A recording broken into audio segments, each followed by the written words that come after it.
líder. La AFP, se nota que viene Halloween. Están golpeando la puerta del fondo E. Podría ser peor.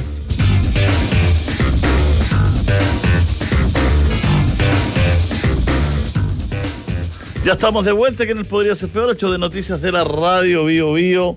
Vamos a hablar del Fondo E y de esta caída histórica que está teniendo el Fondo E.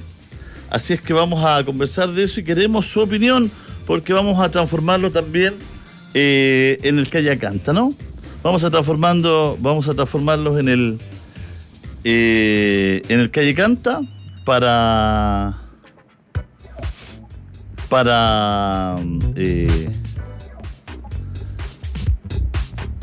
ir teniendo sus apreciaciones, las apreciaciones de los especialistas y lo que está pasando con tus fondos. No todos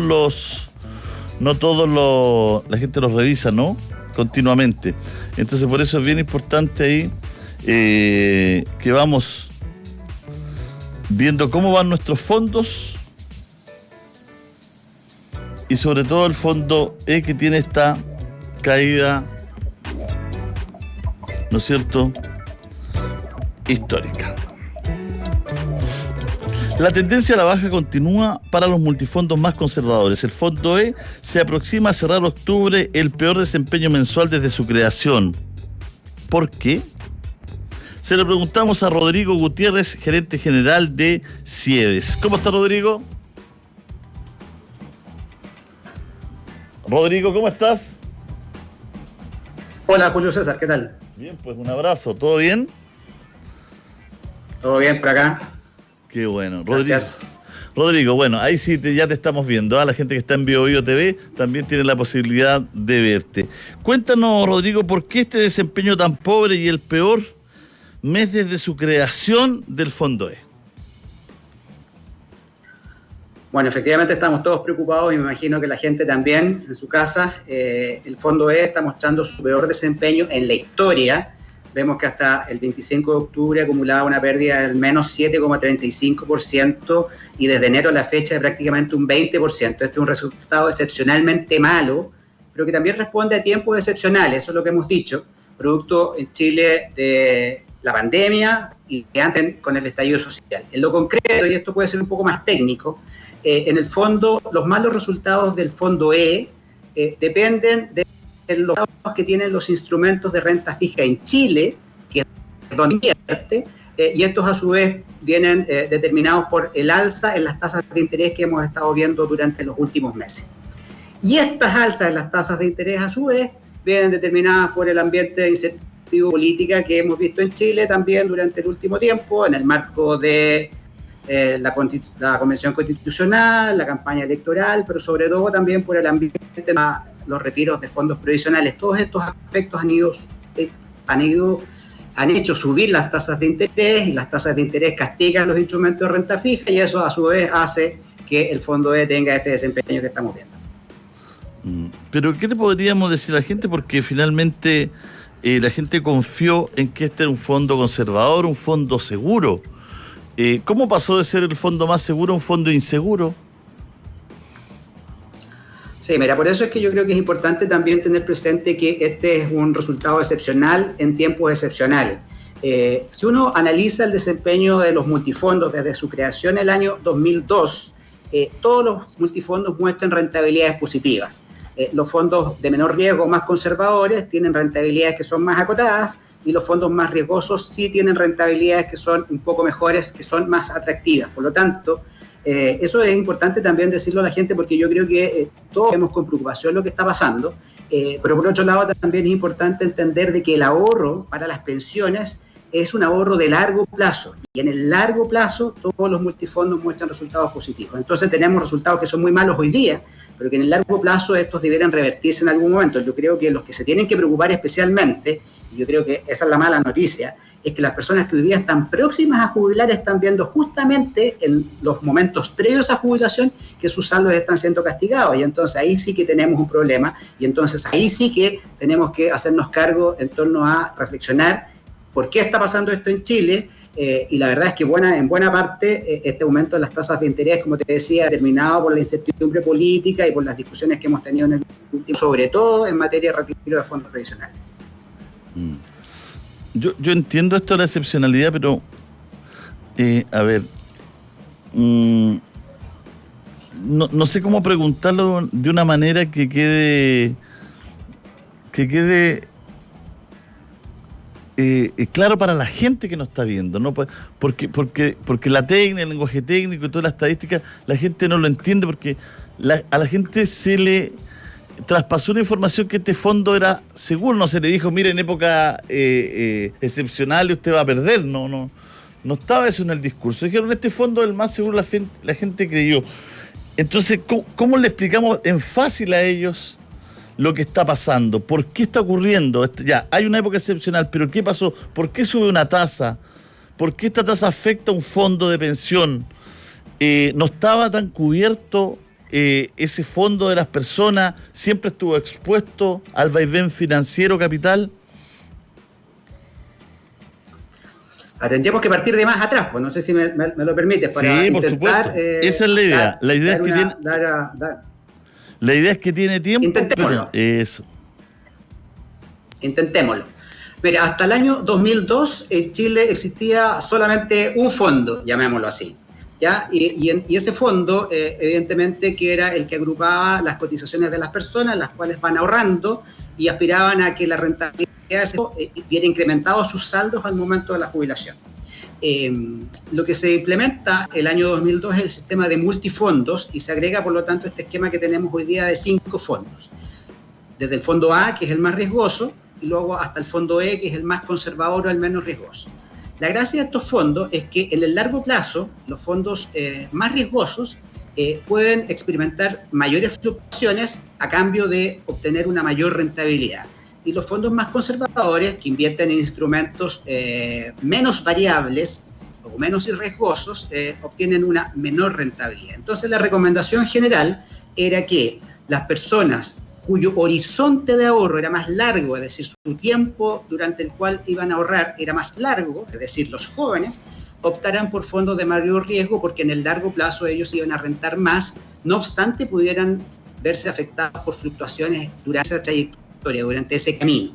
Pero mientras ese horizonte de tiempo se iba cortando, entonces la recomendación general era de que esas personas fueran transitando, luego al fondo B, luego al C, luego al D, luego al E, digámoslo de ese modo, por fondos más conservadores que fluctuaran menos a cambio de menores rentabilidades, pero teniendo entonces presente de que eso permitiría, en teoría y en tiempos normales, que sus rentabilidades y sus saldos no se vieran afectados. Eso en términos generales. Las personas, de todos modos, tenían la posibilidad de moverse entre esos fondos de acuerdo a lo que los economistas y las personas del mundo financiero llaman el perfil de riesgo. En palabras simples, eso es qué tan tolerantes son al riesgo o a ver que sus ahorros puedan ver subidas o bajadas sin que ellos se desesperaran o se vieran afectados, digamos, viendo estos movimientos. Dicho eso, en la práctica las estadísticas muestran que desde el 2002 a la fecha, efectivamente, los fondos más riesgosos han logrado rentabilidades mayores y los fondos más conservadores han tenido rentabilidades, como te decía, más acotadas, pero en todos los casos rentabilidades positivas. Esa es la definición general.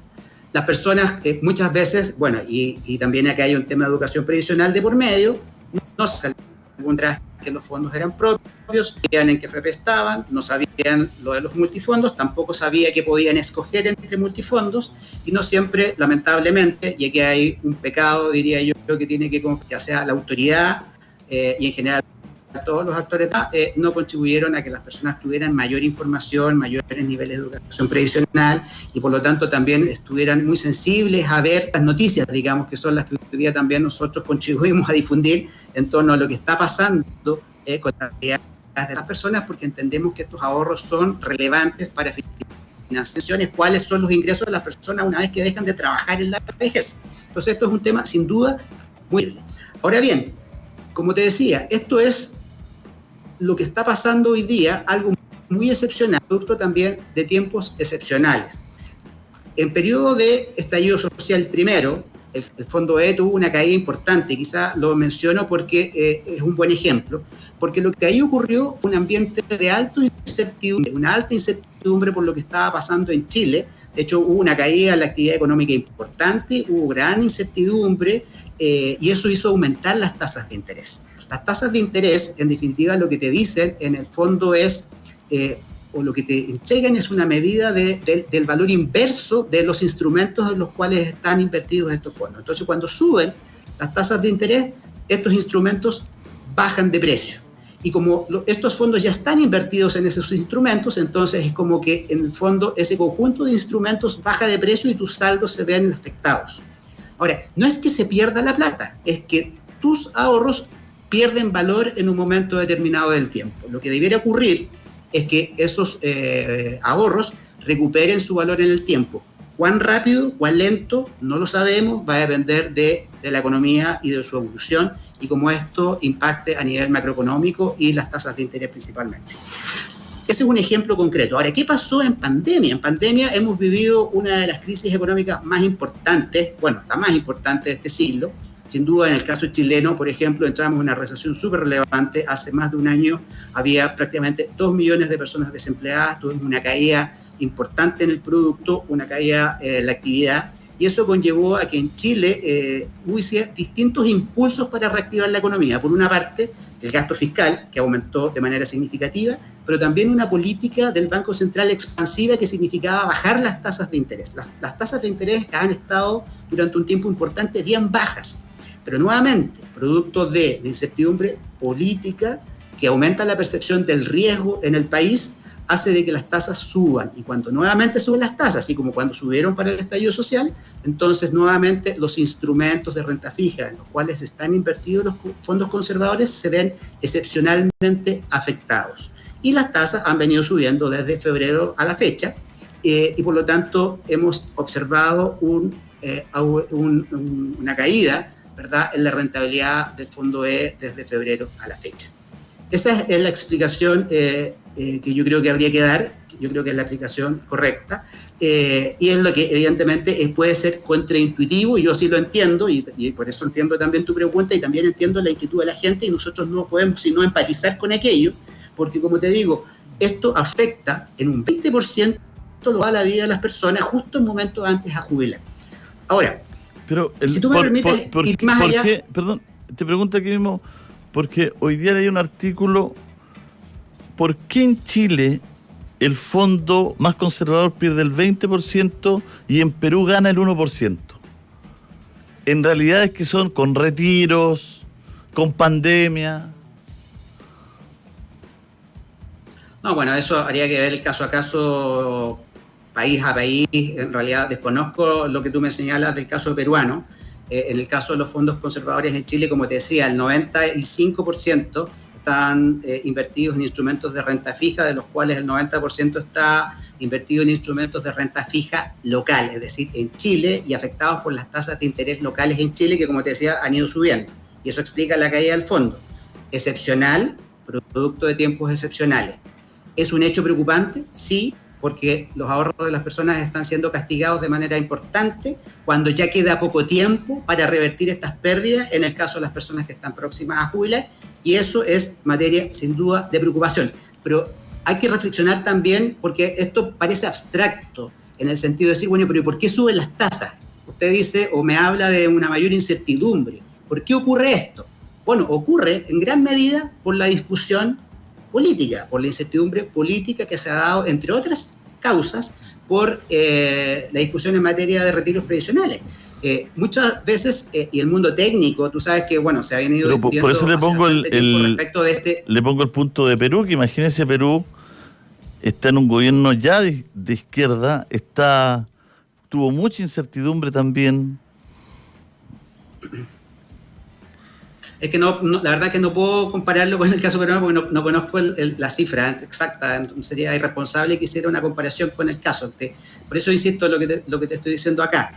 En mayor incertidumbre, esa mayor incertidumbre ha hecho subir las tasas y está afectando a los fondos. ¿Por qué existe esa incertidumbre? Yo diría que, entre otras cosas, por los sucesivos debates y discusiones en torno a los retiros previsionales. Ha habido un divorcio entre el mundo técnico y el mundo político, el mundo técnico casi unánimemente, y esto aquí ya no tiene color político porque tú sabes que transversalmente los economistas desde la derecha hasta la izquierda y las instituciones responsables de estas materias han señalado de que los retiros previsionales han jugado en contra, no solo en materia de que se han reducido las pensiones futuras de las personas producto de que han retirado y por lo tanto tienen menos saldos, sino que porque también a través de estas alzas las tasas de interés está castigando los saldos de las personas que todavía aún permanecen dentro del sistema. Bueno, acá hay mucha gente preguntando, ¿no? Dice, mi fondo ha caído casi 30 millones de pesos, dice un auditor, y yo estoy pronto a jubilar, no se me permite sacarlo. ¿Qué es lo que puedo hacer? ¿Esperar? Bueno, dos reflexiones.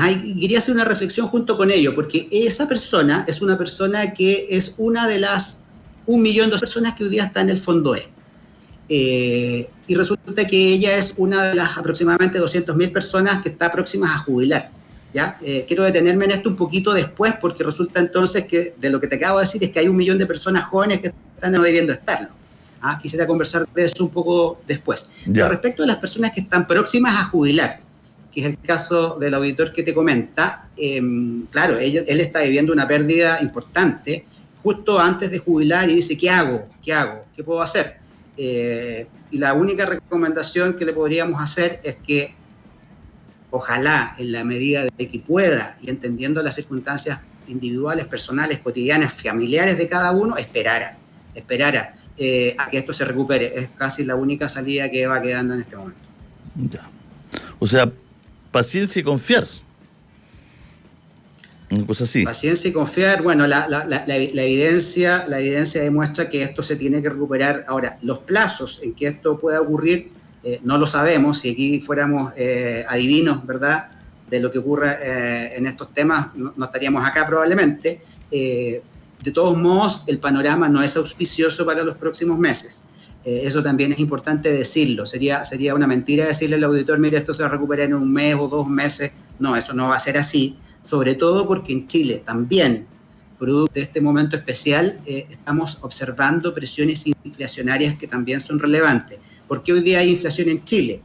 Hay inflación por un fenómeno global, porque hay un fenómeno inflacionario en el mundo, pero también porque en Chile hay una presión inflacionaria muy importante, dada, entre otras cosas, por el aumento del dólar, pero también y principalmente por el aumento en la liquidez, es decir, la cantidad de dinero que hay en el mercado producto de nuevamente, los retiros de fondos previsionales que se han retirado ya 50.000 millones de dólares, y también por las ayudas del gobierno, que son una cifra muy relevante también.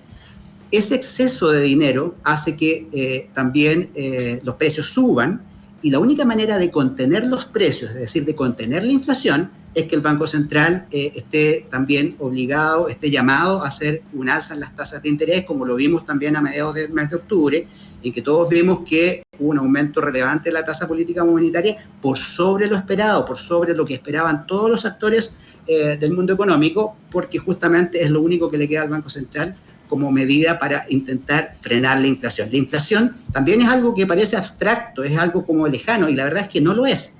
La inflación es el aumento de los precios que ven enfrentados todas las personas cuando van a comprar el pan, cuando van a comprar la fruta a la feria, cuando van a comprar diversos bienes de primera necesidad. Y es algo que afecta a los más vulnerables, no a quienes tienen más recursos. Y por lo tanto, entonces, es algo que también hay que ponerle mucha atención. ¿Qué quería decir de la gente joven que está en el fondo E? Sí, porque esto es noticia, sin duda. Nosotros cuando publicamos esta información y dijimos, mira, el fondo E acumula una pérdida del 7,3% en octubre y un 20% en el año, sin duda que lo que uno dice, bueno, ¿y quién está en el fondo E? Todos entendemos entonces que están en el fondo E las personas próximas a jubilar, y es el ejemplo que tú me diste del auditor. Pero cuando uno mira las cifras, se encuentra con que hay, con cifras a junio, dicho sea de paso, se encuentra con que hay 1.200.000 personas que están en el fondo E, pero de las cuales del orden de 200.000 personas son las personas que están próximas a jubilar. Y uno dice, bueno, ¿y por qué entonces hay otras personas ahí, no debiendo estarlo, incluso personas jóvenes, ¿Por qué están en el fondo E cuando sabemos que la recomendación es que en un horizonte largo puedan optar por fondos más arriesgados como el fondo E, que por lo demás este año llevan una rentabilidad acumulada del 12%, que es importante también decirlo como una buena noticia para los que están en el fondo A? Y la verdad es que la única explicación que nosotros tenemos, o la hipótesis que nosotros tenemos al respecto, es que muchas personas jóvenes están en el fondo E siguiendo recomendaciones de terceros. Durante mucho tiempo invitaron a las personas a cambiarse del fondo A al fondo E de un lado para otro, buscando hacer ganancias de corto plazo o evitar determinadas pérdidas. Y la verdad es que muchas de esas recomendaciones fueron malas recomendaciones que hoy día tienen a 1 millón de personas en un fondo que no deberían estar y viendo cómo sus ahorros se están viendo desvalorizados. Entonces, eso es un tema muy relevante. Si aquí dice que muchas veces preguntan, y los medios de comunicación preguntan respecto, bueno, ¿y qué recomienda usted? La verdad es que no recomendamos ir de ningún lado a otro. Lo que recomendamos es estar ajustado a la edad, como decía, las personas jóvenes en los fondos de mayor riesgo y las personas mayores o más próximas a jubilar en los fondos más conservadores. Esa es la única recomendación responsable que se puede hacer. Ahora, siempre la recomendación fue que la gente más joven estuviera en el fondo A o B. Así es. Entonces, no ha cambiado ese paradigma, digamos. En algún momento como usted dice, se aconsejó a incluso los fondos, cuando habían pérdidas, que se agazaparan en el fondo, ¿no es cierto? En el fondo de lo que usted dice, que al final ha demostrado ser contraproducente, ¿no? Así es. Yo estoy haciendo una crítica explícita a quienes durante mucho tiempo hicieron recomendaciones a los afiliados para ir de un fondo a otro buscando ganancia corta, de corto plazo. Muévase de aquí, muévase para allá, y cual rebaño las personas hacían caso a estas recomendaciones, y la verdad es que hubo estudios después de la propia Superintendencia de Pensiones que mostraron que en un horizonte de tiempo determinado las personas que siguieron esas recomendaciones obtuvieron rentabilidades menores o inferiores en el mismo fondo en el que estaban, o hubiesen seguido las recomendaciones por edad conforme la regla general que te comentaba. Entonces, eso no es solo aquello, que hoy día más personas en el fondo E no deberían pagarlo. Se nos está yendo la señal. Vamos a hacer un alto, aprovechemos de hacer un alto y nos vamos a contactar de nuevo para cerrar bien esta conversación. Vamos, hagamos el alto y volvemos.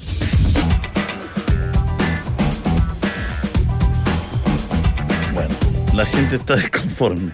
Rodrigo, bueno, imagino que usted lidia con esto constantemente, así es que no es en contra suyo, ¿no? Perdón, con los comentarios de los auditores, dices tú. Claro, con los comentarios. No, que le digo que los comentarios de usted no son en contra de usted, ¿no? Para que no se lo tome personal.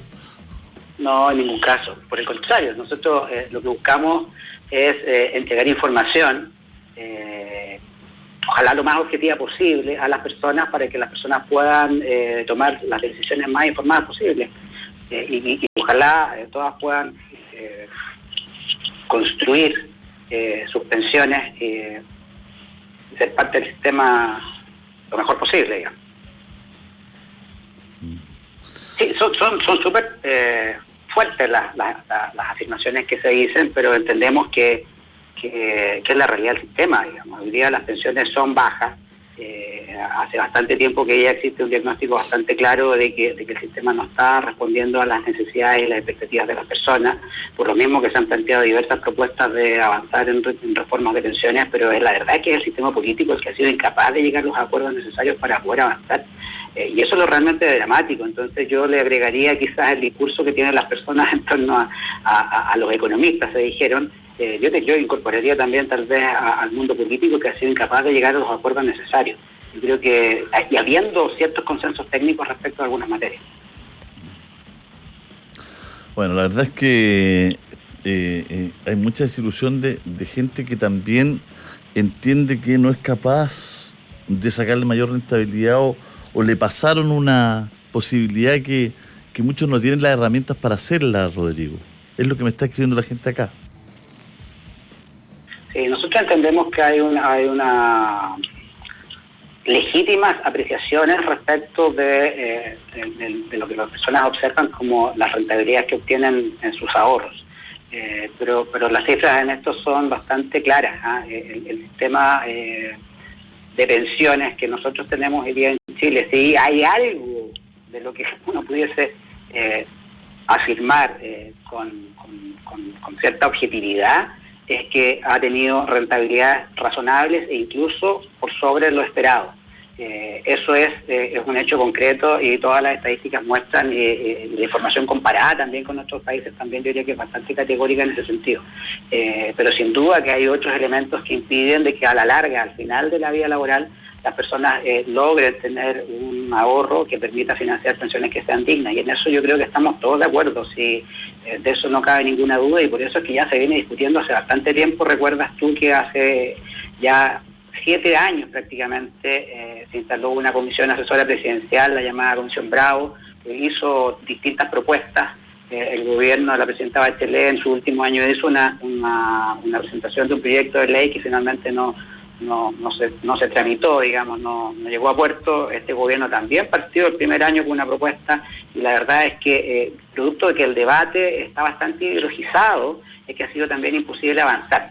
Entonces llevamos ya 7, 8 años discutiendo estos temas y seguimos igual, y hoy día peor, porque sí también es importante decirle al auditor que reclamaba en torno al análisis que se hace en torno a los retiros previsionales. Los retiros previsionales, y también es un hecho objetivo, como resultado de la combinación de los 3 retiros previsionales, se han retirado ya aproximadamente más del 25% del total de los saldos del sistema, y las pensiones proyectadas de los chilenos hoy día, después de los 3 retiros, son un 30% más bajas de lo que eran hace un año y medio atrás. Y si las pensiones hace un año y medio atrás ya eran bajas, imagínate lo que nos espera en el futuro. Entonces la verdad es que estamos en un escenario que yo diría que es bastante dramático, donde el sentido de urgencia ya no sé cómo lo podemos representar, cómo podemos hacer un llamado para que efectivamente podamos avanzar.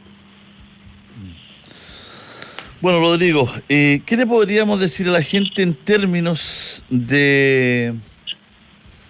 A ver, en esto quiero tratar de ser colaborativo, ¿no? En términos de una propuesta para que esté encima de sus fondos, porque esto no va a cambiar de un día para otro, ¿no? O sea, muchos quisieran que hubiera un nuevo sistema quizás mañana, pasado, todo, pero sabemos que esto no va a ser así de rápido, ¿no? Entonces, en el intentanto, por el momento, ¿qué es lo que usted le recomendaría a la gente? Es difícil la pregunta porque implica una gran responsabilidad. Permíteme antes reflexionar un poquito sobre lo que tú dijiste, porque hoy día quienes están detrás de los retiros previsionales, algunos lo han confesado, lo han transparentado, lo han dicho, esto ya no es para ayudar a la gente, es para destruir el sistema. La pregunta es, entonces, ¿qué sistema podemos tener en adelante que sea mejor que el que tenemos hoy? Esa es la primera pregunta. Yo creo que no hay propuestas lo suficientemente robustas que permitan cumplir esa promesa. Eso es lo primero. Y lo segundo es que si esas propuestas existieran y fueran lo suficientemente robustas como para cumplir una promesa mejor que lo que hoy día tenemos, la pregunta es, tú lo dijiste, ¿en cuánto tiempo más? ¿Te fijas? Porque los sistemas de pensiones son sistemas que se proyectan en el mediano largo plazo. Cuando uno hace una proyección respecto a la sostenibilidad financiera de esto, uno lo tiene que hacer a 50 o más años. La vida laboral de una persona es de 40 años, a lo menos. Entonces, esto es algo que sin duda no se resuelve de un minuto para otro, y quienes le digan a las personas que mañana tendrán mejores pensiones, la verdad es que yo miraría con recelo ese tipo de afirmaciones. ¿Qué podemos hacer hoy? Hoy es complicado. Las pensiones que no alcanzan los niveles básicos para poder satisfacer las necesidades más básicas, valga la redundancia, de la gente, permiten que sean complementadas a través de la pensión del pilar solidario, la pensión básica solidaria, los aportes previsionales solidarios, y eso es algo que se creó al año 2008 y que permite hoy día complementar las pensiones autofinanciadas, que son las que hoy día son muy bajas.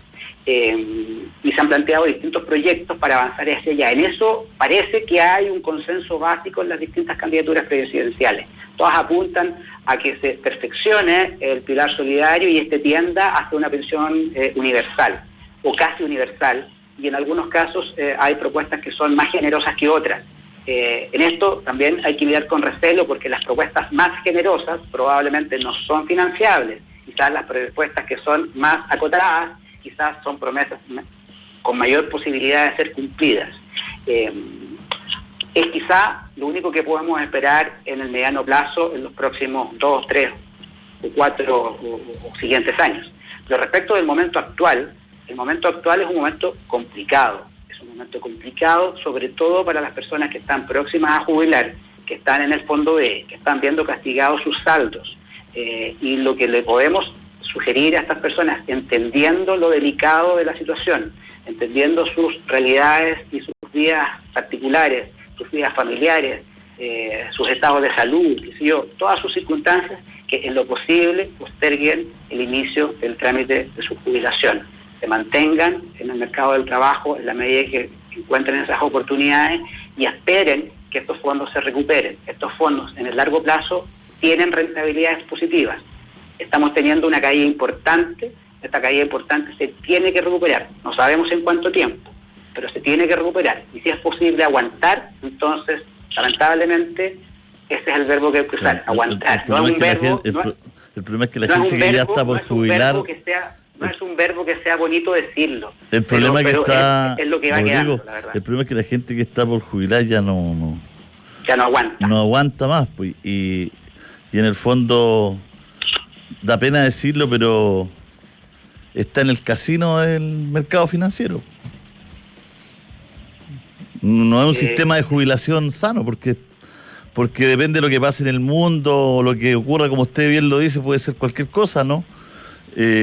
¿Para qué le vamos a poner maldad a todo? Una pandemia, no sé. Pero está expuesto siempre.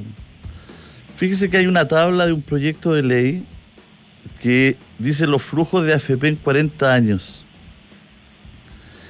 Y las pensiones esta tabla dice que de lo que los fondos han recaudado históricamente, flujos hacia la AFP, son 398.614 millones de dólares. 398.614 millones de dólares. Y esta tabla dice que en pensiones autofinanciadas de esa cantidad de dinero se han entregado 34.289 millones. O sea, de 398.614 millones que le han entrado al sistema, solo han entregado en pensiones 34.289 millones. Y la ganancia neta del fondo en 40 años ha sido de 49.027. Bueno, desconozco esas cifras, pero yo de inmediato te digo que hay una interpretación que tú haces que no sería correcta, según te estoy escuchando, porque una cosa es la suma de los aportes de todos los afiliados cotizantes al sistema. Y otra cosa es lo que tú dices que se ha pagado en pensiones, que es un número significativamente menor. Bueno, y la explicación más simple de eso es que hoy día tenemos un número bastante acotado de pensionados versus la cantidad de afiliados que aportan al sistema. Por lo tanto, eso explica que este es un sistema que, imagínate, tiene 40 años y que los primeros jubilados vienen, no sé, hace poco, o sea, representan una masa significativamente menor respecto al total de afiliados, que es la que realiza aportes. Fija, o sea, eso por un lado. Y por otro lado, las ganancias de las AFP no tienen que ver con esos fondos, porque esos son los fondos de los ahorrantes para sus pensiones, y una parte de ello viene a financiar las pensiones que tú señalas. Las ganancias de la AFP vienen por las comisiones, que esto lo conversamos la otra vez, y esas comisiones, bueno, ahí hay otra discusión, y en eso sí que también podemos discutirlo. También tienen, claro, para algunos son muy elevadas, y eso explica entonces que la industria tenga una muestra de esos índices de rentabilidad. Eso no tiene que ver con el ahorro de las personas. No, pues es mucho mayor. En comisiones prima y fantasma se han embolsado 81.336 millones, según este cuadro de Río Seco, que es el proyecto de ley de Jimena Rincón. Bueno, lo que constata el cuadro finalmente es que de los flujos de platas que se han movido, se han entregado en pensiones bien poquitas. Porque se han jubilado poquito del total de la masa que aporta, eso es lo que te explico. Claro, y la otra platita está... Se supone que está dando rentabilidad, que lo que hoy en el fondo no ha dado. Así es. Pero en el último año, porque, insisto, desde que existe el sistema de multifondos, sí ha dado, y las cifras son claras al respecto, todos los multifondos muestran rentabilidades positivas. También es importante decir de que esto de las rentabilidades, porque en el fondo cuando uno dice, bueno, este fondo, las personas aportan, acumulan rentabilidad y logran sumar saldos que son mayores que la suma de los simples aportes que han hecho a lo largo de su vida. Y bueno, ¿y dónde está esa plata? Y algunos dicen entonces también que esto, bueno, va solo al mercado financiero, al mercado capital, y como que se queda también en una visión abstracta de aquello. La verdad es que esos recursos, los ahorros de las personas, se transforman en inversión, y esa inversión contribuye al crecimiento económico. Eso es una mirada que también es importante tener presente. En la medida que hay inversión, hay nuevos proyectos, hay nuevos empleos, se da acceso de financiamiento. También hemos visto en las últimas semanas el crecimiento del crédito. También hay personas que, y ha sido noticia también, se están viendo enfrentadas a dificultades para acceder a la casa propia en materia de acceso a créditos hipotecarios. Ya no hay créditos hipotecarios a 30 años. Entonces hay una serie de otros efectos en torno a un sistema de ahorro que, claro, su objetivo principal es financiar las pensiones, pero que también tiene una serie de otros efectos positivos sobre el crecimiento de la economía. Gracias, Rodrigo. Le enviamos un abrazo. Tengo que hacer el corte nacional, así que vamos a ir a las noticias. Chao, gracias.